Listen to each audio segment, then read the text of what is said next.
Assalamualaikum warahmatullahi wabarakatuh. Perkenalkan, nama saya Dwi Rahayu Nur Azizah.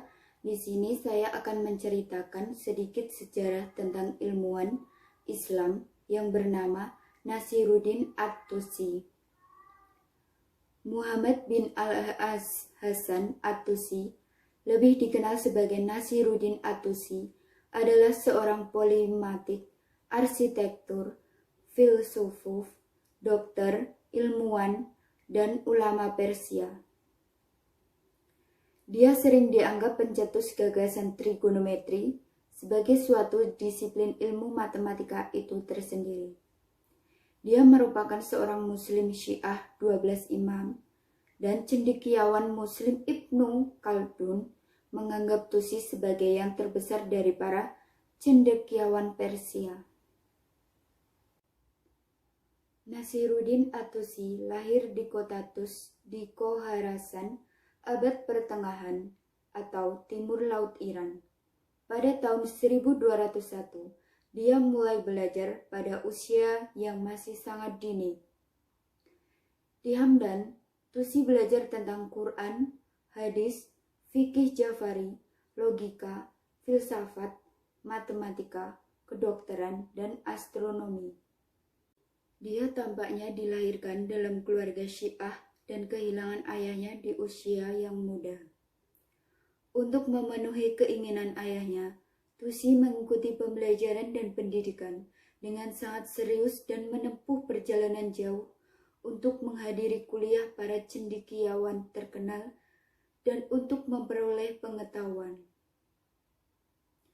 Sebuah amalan yang sangat dianjurkan dalam iman Islamnya.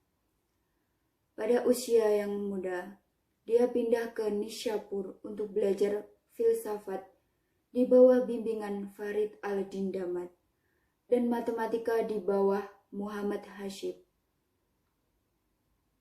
Dia juga bertemu Atar Nishapur, sang guru sufi legendaris yang kemudian dibunuh oleh pasukan Mongol, dan menghadiri kuliah Hud al-Din al-Misri.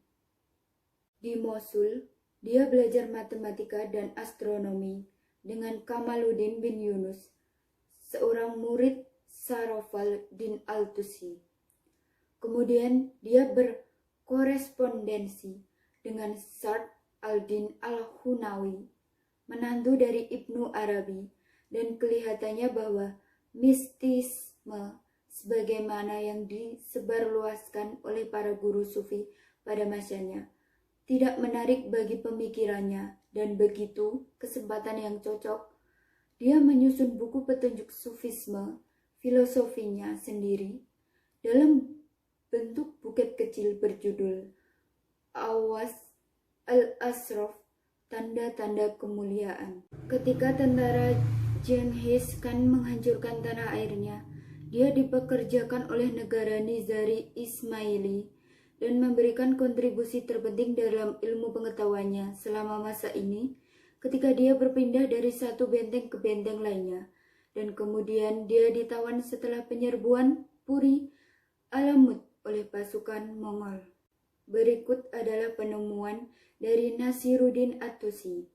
Yang pertama, di bidang matematika, At-Tusi berhasil mengembangkan angka berakar seperti yang sebelumnya pernah pertama kali dibahas oleh Al-Khawarizmi, dan ternyata At-Tusi berhasil menyelesaikan persamaan akar berakar. Yang B, dia berhasil dalam memisahkan ilmu hitung trigonometri dari ilmu astronomi, serta mengembangkan sebagai ilmu matematika yang berdiri sendiri.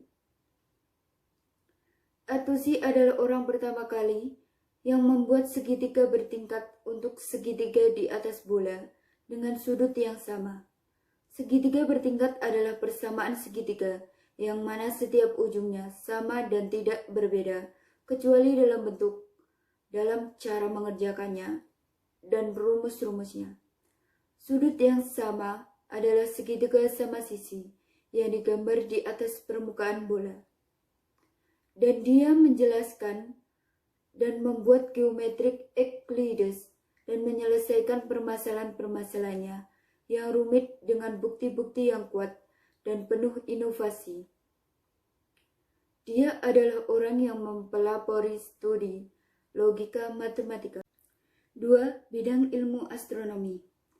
Al-Tusi meluncurkan kritik-kritik penting terhadap teori Ptolemeus tentang ilmu astronomi dalam bukunya Al-Majaziti, yang menyebabkan berubahnya pandangan para ahli astronomi dan berusaha memperbaiki pendapat Ptolemeus tentang alam dan diberi nama teori Ijtihad At-Tusi yang dipergunakan oleh para ahli astronomi setelahnya seperti ahli astronomi Belanda Copernicus dalam memperbaiki pendapat tentang peredaran sebagian planet.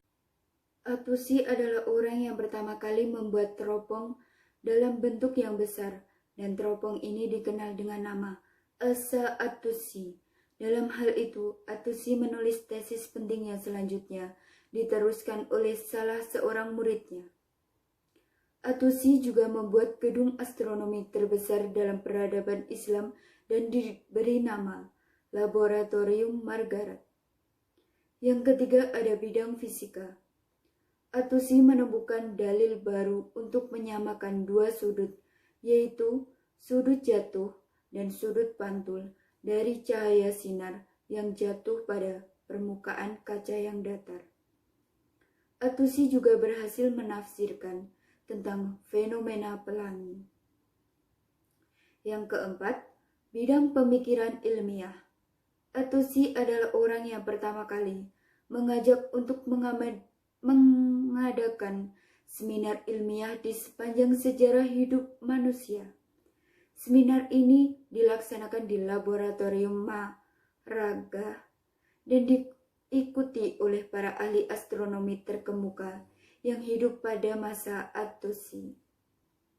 Berikut adalah karya-karya At-Tusi. Yang pertama, bidang matematika. Kitab Syak al-Khitab. Buku ini menutupkan buku penting yang telah memberikan kontribusi dalam pengembangan ilmu hitung trigonometri dan telah diterjemahkan ke dalam bahasa Latin, Prancis, dan Inggris. Selama berabad-abad, buku ini telah dijadikan sebagai rujukan utama oleh para ilmuwan Eropa. Bahkan, seorang ahli astronomi dan matematika Jerman, Regio Montanus, yang memasukkan ilmu aljabar dan ilmu hitung trigonometri ke Jerman, telah menjadikan buku ini sebagai pedoman utamanya yang menyandar sebagai isinya. Karya lain di bidang matematik dari At-Tusi ada Risalah fil al-Musalat al-Mustawiyah, Kitab Al-Jabar wal Al-Muqabalah, Makalah Anakhiyas Ad-Dawair al-Usma. Ada juga karyanya Ar-Risalah Asy-Syafiyah an Asy-Syaki fi al-Khutuh al-Mutawazina, dan juga Risalah fil Musalat al-Qurawiyah dan Makalah fil al-Khita al-Qurawi. Yang kedua, bidang ilmu astronomi. Az-Zaji al-Ikhani. Buku ini merupakan buku penting berisi hasil pemantauan luar angkasa yang dilakukan oleh At-Tusi di Laboratorium Astronomi Maragah. Buku ini terdiri dari 4 bagian. Yang pertama, tentang sejarah-sejarah. Yang kedua, tentang pergerakan planet dan letaknya. Dan yang ketiga, waktu-waktu melakukan pemantauan bintang-bintang. Serta keempat, tentang judul-judul lain yang berhubungan dengan bintang. Buku ini telah diterjemahkan ke dalam bahasa Persia. Selain itu, ada juga karya dari At-Tusi seperti Zaid Az-Zahi, Kitab Tahrir Al-Majaziti, Makalah An-Syair Al-Kawakib wa ma'wadi uha tulan wa ardan, kitab Zahirat al-Falak, makalah fi amal an-nujum. Dan yang terakhir di bidang fisika, At-Tusi memiliki sebuah karya yaitu Kitab At-Thahir Al-Manazir fil Al-Bashiyat. Sekian penjelasan saya tentang sejarah ilmuwan Islam Nasiruddin At-Tusi. Dan terima kasih. Wassalamualaikum warahmatullahi wabarakatuh.